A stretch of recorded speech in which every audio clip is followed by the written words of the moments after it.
I never asked to be born. That's what my parents, Robert and Linda Parker, made crystal clear from day one. I'm Cindy, the unwanted second child, the afterthought, the burden. My sister Melissa? She's the golden child, the one they actually planned for. Growing up in the Parker household was like living in two different worlds. Melissa's world was full of love, attention, and celebration. My world? Cold indifference and barely concealed resentment. I remember my 8th birthday like it was yesterday. I woke up excited, hoping this year would be different. Maybe they'd remember. Maybe they'd care. I came downstairs to find Mom and Dad at the breakfast table, chatting with Melissa about her upcoming dance recital. Morning, I said, trying to keep the hope out of my voice. Mom glanced up. Oh, Cindy, your cereal's in the cupboard. I waited, but that was it. No happy birthday, no hug, nothing. Later that evening, as we sat down for dinner, Dad finally remembered. Oh, right. Happy birthday, kid, he muttered, not even looking up from his plate. Mom's eyes widened slightly. Is that today? I could have sworn it was next week. That night, I lay in bed, clutching the one birthday card I'd received, from Grandma Elizabeth. Her words were the only ones that made me feel like I mattered. My dearest Cindy, happy birthday, sweetheart. You bring so much joy to my life. Never forget how special and loved you are. Love always, Grandma. I must have read that card 100 times, trying to believe the words. But how could I be special when my own parents could barely remember I existed? School wasn't much better. Parent-teacher conferences were a joke. I'd watch as other kids' parents showed up, proud and interested. Mine? They always had an excuse. Sorry, Cindy, Mom would say, not sounding sorry at all. We've got Melissa's dance competition that day. You understand, right? I'd nod, pretending it didn't hurt. But it did, every single time. The worst part was overhearing them talk about me when they thought I couldn't hear. One night, I was supposedly in bed when their voices drifted up the stairs. I just don't get it, Dad was saying. Melissa's so bright and talented. Why can't Cindy be more like her? Mom sighed. I know. It's like she doesn't even try. Remember how Melissa was reading at 4? Cindy could barely tie her shoes at that age. Their words cut deep, each one a reminder that I'd never be good enough, never be wanted. As I grew older, the emotional chasm between us only widened. I became quieter, withdrawn. Why bother trying when nothing I did would ever measure up? But there was one person who saw me, really saw me. Grandma Elizabeth. Every visit to her tiny house was like stepping into a different world. A world where I was loved, where my opinions mattered, where I could just be me. At 12, I finally reached my breaking point. The toxic atmosphere at home had become unbearable, and I knew I had to make a change or risk losing myself entirely. With tears streaming down my face, I approached Grandma. Grandma, I choked out, my voice barely above a whisper, can I come live with you instead? I held my breath, terrified she might say no. But Elizabeth's response was immediate and filled with warmth. Oh, sweetheart, she said, pulling me into a tight hug, you'll always have a home with me. And one day, everything I have will be yours. I melted into her embrace, feeling truly safe for the first time in years. I didn't care about inheriting anything, all I wanted was to feel loved and accepted. When my parents heard about this arrangement, their reaction was exactly what I'd come to expect. They laughed. Mom's place? Dad scoffed. That tiny old house? And she works at the library for peanuts. What could she possibly offer you, Cindy? Mom just shrugged, a look of relief crossing her face. Well, if that's what you want. It'll certainly make things easier around here. Their casual dismissal hurt, but it also confirmed I was making the right choice. They saw no value in what Grandma could offer me, but they were more than happy to be relieved of their parental responsibilities. Life with Elizabeth wasn't easy. Money was tight, and we often struggled to make ends meet. Grandma worked long hours at the library, and I started doing odd jobs to help out. But none of that mattered because, for the first time, I felt truly loved and accepted. Grandma never missed a school event. She'd sit front and center at every presentation, every award ceremony, beaming with pride. My artwork covered her fridge, and she'd brag about her brilliant granddaughter to anyone who would listen. Under Grandma's care, I began to thrive. The quiet, withdrawn girl I'd been started to fade away. I made friends, joined clubs, and my grades improved dramatically. It was amazing what a little encouragement and support could do. Yes, we might have been struggling financially. There were nights when I'd catch Grandma skipping dinner, claiming she wasn't hungry, so I could have a full plate. But even in those tough times, the warmth and affection in our tiny home made up for any material lack. Everything changed on a crisp autumn afternoon when Grandma came home with an expression I'd never seen before, a bewildering mix of joy and sorrow, laughter and tears. "Cindy, sweetheart," she said, her voice quavering, "we need to talk. It's about my sister, Margaret. She passed away unexpectedly." I vaguely remembered hearing about Aunt Margaret, a wealthy businesswoman who'd been estranged from the family for years. "I'm so sorry, Grandma," I said, reaching for her hand. She squeezed it, then continued, "There's more, Cindy. Margaret, she left me everything. Her entire fortune. We're millionaires now, sweetheart. Multimillionaires." As news of Grandma's windfall spread, it didn't take long for my parents to come knocking. One evening, there was a tentative knock at our door. When Grandma opened it, there stood Robert and Linda, all smiles and teary eyes. "Elizabeth, Cindy," Mom said, her voice choked with emotion I'd never heard before. We've made a terrible mistake." Dad nodded, looking more humble than I'd ever seen him. "We've been awful parents. Truly awful. But we've realized our errors, and we want to make things right." I stood frozen, unable to process what I was hearing. These people, who had ignored and belittled me for years, were now begging for a second chance. "Please, Cindy," Mom pleaded, reaching out to me. "Come home, let us be the family we should have been all along." I looked to Grandma, confused and conflicted. She gave me a small smile. "It's your decision, sweetheart. Whatever you choose, I'll support you." After days of agonizing, I decided to give them another chance. With Grandma's blessing, I packed my bags and returned to the Parker house. At first, it seemed like a dream come true. Mom and Dad were attentive, loving even. They attended every school event, cheering louder than anyone else. They bought me gifts, not expensive ones, but thoughtful presents that showed they were finally paying attention to who I was. Family game nights became a regular thing. I remember the first time Dad ruffled my hair after I won at Monopoly, saying, "That's my girl." The warmth that spread through me was indescribable. The biggest shock came at bedtime. Mom started tucking me in every night, just like I'd always wanted as a little girl. She'd smooth my hair back and plant a soft kiss on my forehead. "Good night, sweetheart," she'd whisper. "We love you so much." Even Melissa seemed to have had a change of heart. She started including me in her social activities, introduced me to her friends, and even gave me advice about boys and makeup. I wanted to believe it was all real. That my family had truly changed, that they finally saw me and loved me for who I was.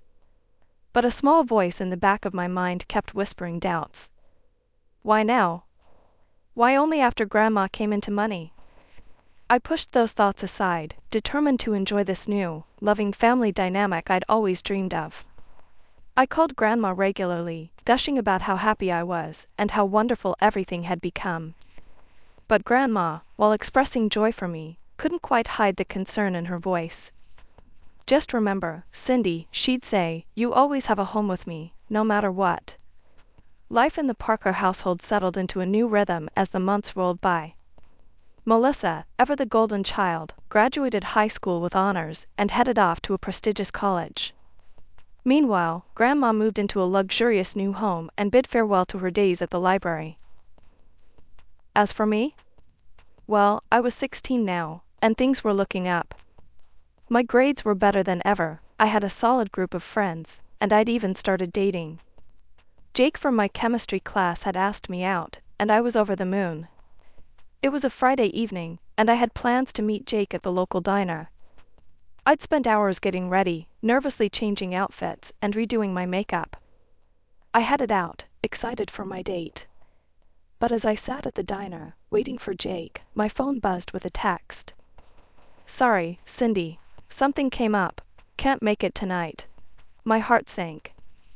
I stared at the message, disappointment washing over me. With a sigh, I gathered my things and left the diner, heading back home much earlier than I'd planned. The house was quiet as I let myself in, using my key to avoid disturbing anyone. Mom and Dad thought I was still out on my date, and I wasn't in the mood to explain why I was back so early. As I passed by Dad's study, I heard voices. I was about to announce my presence when Mom's words stopped me cold. "I don't know how much longer I can keep up this charade," Mom said, frustration evident in her voice. "I never wanted her in the first place, and pretending to love her now is exhausting." I froze, my blood turning to ice. Pretending to love me? My mind reeled, unable to process what I was hearing. With shaking hands, I pulled out my phone and hit record. I knew I shouldn't be eavesdropping, but I couldn't stop myself. Dad's response made my stomach churn. "We need to be patient, dear. Once Mom passes, all that money will go to Cindy. If we play our cards right, we can convince her to share the wealth with us. Just think of the life we could have." I stood there, rooted to the spot, as my world crumbled around me. The loving family I thought I'd finally found was nothing but a lie. A performance put on for the sake of Grandma's money. Tears welled up in my eyes as the truth sank in. All those family game nights, the bedtime kisses, the proud smiles at my achievements, it was all fake. Every moment of love and acceptance I'd treasured over the past months was nothing but a calculated act. When I couldn't bear to listen anymore, I quietly retraced my steps to the front door. Taking a deep breath to compose myself, I opened the door loudly and slammed it shut. "I'm home," I called out, my voice surprisingly steady. Almost instantly, Mom and Dad emerged from the study, all smiles and concern. "Cindy, sweetie, you're back early," Mom said, her brow furrowed with what I now knew was fake worry. "Everything okay?" Dad added, his tone dripping with false concern. I fought back the urge to scream at them, to call them out on their lies right then and there. Instead, I plastered on a weak smile. "Jake canceled," I mumbled, watching their faces closely. Something came up, apparently. Their reactions were perfect, too perfect. Mom's sympathetic clack, Dad's reassuring pat on my shoulder. It was all I could do not to flinch away from their touch. That night, I lay awake for hours, their words echoing in my head. By morning, my mind was made up. I waited until I heard both cars pull out of the driveway, then sprang into action. I packed my bags quickly, shoving clothes and precious mementos into my duffel bag. Without a backward glance, I left the house that had never truly been my home and made my way to Elizabeth's. When I showed up on her doorstep, bags in hand, Grandma's eyes widened in shock. "Cindy, what's wrong, sweetheart?" I burst into tears, the emotions I'd been holding back finally breaking free. Between sobs, I managed to pull out my phone and play the recording. Grandma's face transformed as she listened. Shock gave way to disbelief, then to a fury I'd never seen before. Those conniving, heartless, she cut herself off, taking a deep breath. Her eyes softened as she looked at me. "Don't worry, honey. We'll give them a surprise they won't forget." She pulled me into a fierce hug, and for the first time since overhearing that conversation, I felt safe. As evening fell, my phone began to buzz incessantly. Mom, Dad, even Melissa, all calling, leaving voicemails, sending texts. I ignored them all until finally, I couldn't take it anymore. "Hello?" I answered, my voice cold. "Cindy, oh thank God, Mom's voice came through, sounding frantic. Where are you? We'd been so worried. I almost laughed at the irony. I'm with Grandma, I replied calmly. And we'd like to invite you all over for a family conversation tomorrow. There was a pause on the other end. Of course, Mom stammered. We'll be there, Cindy, honey, whatever's wrong, we can fix it. I hung up before she could finish. Fix it? They had no idea what was coming. The following evening, the air was thick with tension. When the doorbell rang, Grandma gave my hand a reassuring squeeze before going to answer it. My parents stepped into the mansion, their faces masks of concern and affection. It made my stomach turn to see how easily they could switch on their act. Cindy, sweetheart, Mom started, reaching out to me. I took a step back, and confusion flashed across her face. Grandma's voice was cool as she gestured to the dining room. Please, have a seat. We have much to discuss. As they settled into their chairs, Dad's eyes darted around the room, no doubt taking in the obvious signs of wealth. Mom, what's this all about?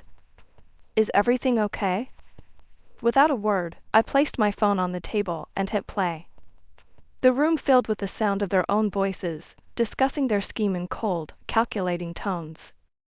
The effect was immediate. The color drained from their faces, leaving them ashen and wide-eyed. Mom's hand flew to her mouth, while Dad seemed to shrink in his chair. When it finished, there was a moment of deafening silence. Then, they both started talking at once, a jumble of excuses and apologies that rang hollow in the face of their exposed deceit. Grandma raised her hand, silencing them. Her voice, when she spoke, trembled with a mixture of disappointment and barely contained fury. I had hoped, I truly believed you had changed, she said, each word heavy with emotion. I was even considering dividing my estate among all of you. She paused, fixing them with a steely gaze. But now, I can say with absolute certainty that everything I have will go to Cindy alone. The realization of what they'd lost, not just their scheme, but the genuine opportunity to be part of a wealthy family, seemed to hit my parents all at once. Panic set in, and their reactions whiplashed from one extreme to another. Please, you have to understand, Mom pleaded, tears streaming down her face. We made a mistake, but we do love Cindy. We can make this right. But when their begging fell on deaf ears, their tone quickly changed. Dad's face contorted with anger. You can't do this. We're her parents. We have rights. We'll make sure you never see her again, Elizabeth.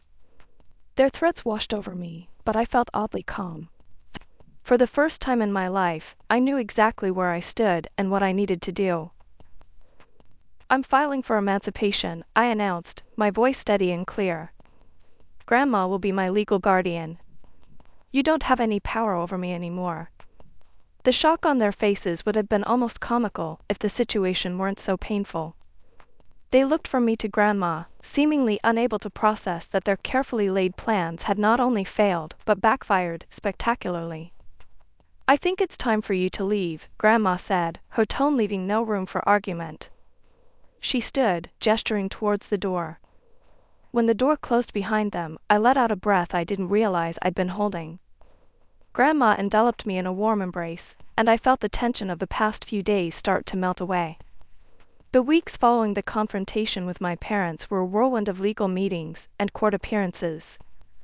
Grandma hired a team of top-notch lawyers to help us navigate the complex process of emancipation and guardianship transfer. I'd naively thought that after being exposed, my parents would back down. I couldn't have been more wrong. Robert and Linda fought tooth and nail to maintain control over me, and by extension, their perceived access to Grandma's fortune. Our lawyers worked tirelessly, building a case that showed years of neglect and emotional abuse.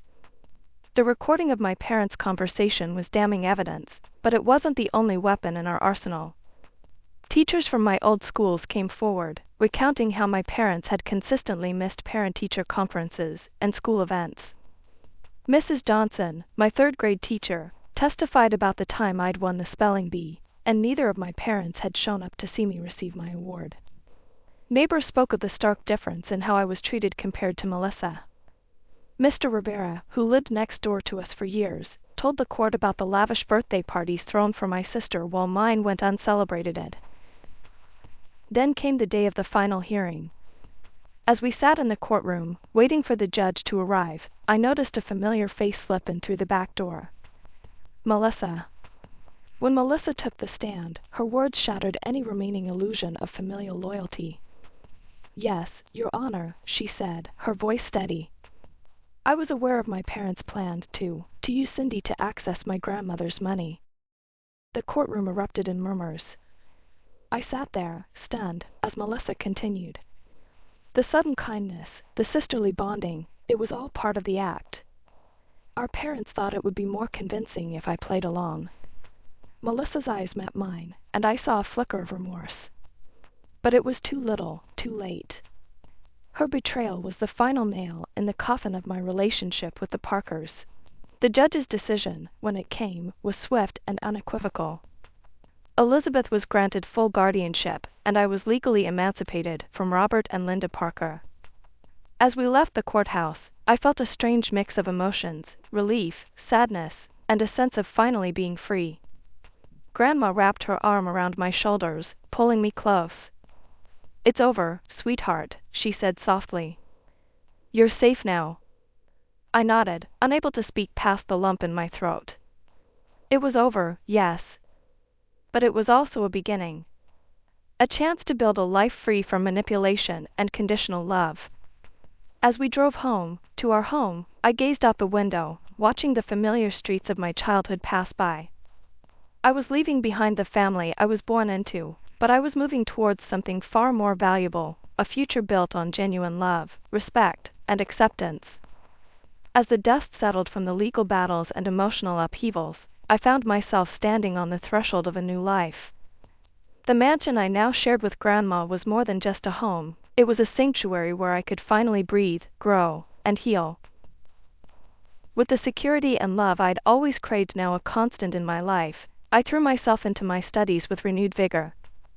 No longer was I trying to prove my worth to indifferent parents. Instead, I was building a future on my own terms.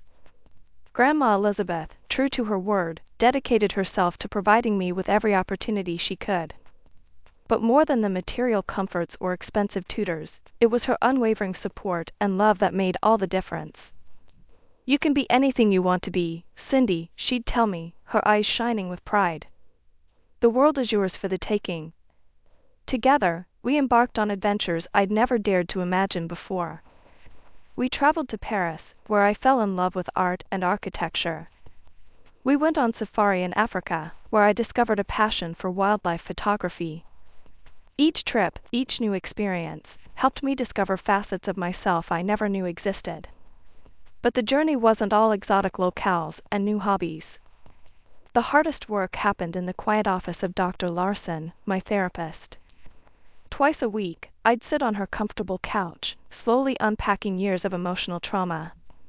"It's okay to be angry," she'd say gently. "It's okay to grieve for the family you should have had." Gradually, I learned to trust again, not just others, but myself. I began to see my own worth, to understand that I deserved love and respect simply for being who I am. As my high school graduation approached, I found myself reflecting on the tumultuous journey that had brought me to this point. The family I was born into was gone from my life, no cards, no calls, no contact. Mom, Dad, Melissa, they were now just characters in a painful chapter of my past. But in losing them, I'd gained something far more valuable. Self-respect, inner strength, and the unconditional love of a grandmother who had become more of a parent to me than my biological ones ever were. On the night before graduation, Grandma and I sat on the patio, watching the sunset paint the sky in brilliant hues of orange and pink. "I'm so proud of you, Cindy," Grandma said, reaching over to squeeze my hand. "You've overcome so much, and look at you now. You're stronger and more beautiful than ever." I felt tears prick at my eyes, but for once, they were tears of joy. "I couldn't have done it without you, Grandma. You saved me." She shook her head, smiling. "No, sweetheart. You saved yourself. I just gave you a safe place to do it. As I stood on the stage the next day, accepting my diploma to the sound of Grandma's enthusiastic cheers, I felt a sense of peace wash over me. The pain of my past no longer defined me. Instead, I was filled with excitement for the bright future ahead. I may have lost the family I was born into, but I'd gained something far more precious, the freedom to become the person I was always meant to be. And as I looked out at the sea of faces, my eyes locked with Grandma's, I knew that whatever came next, I wouldn't be facing it alone.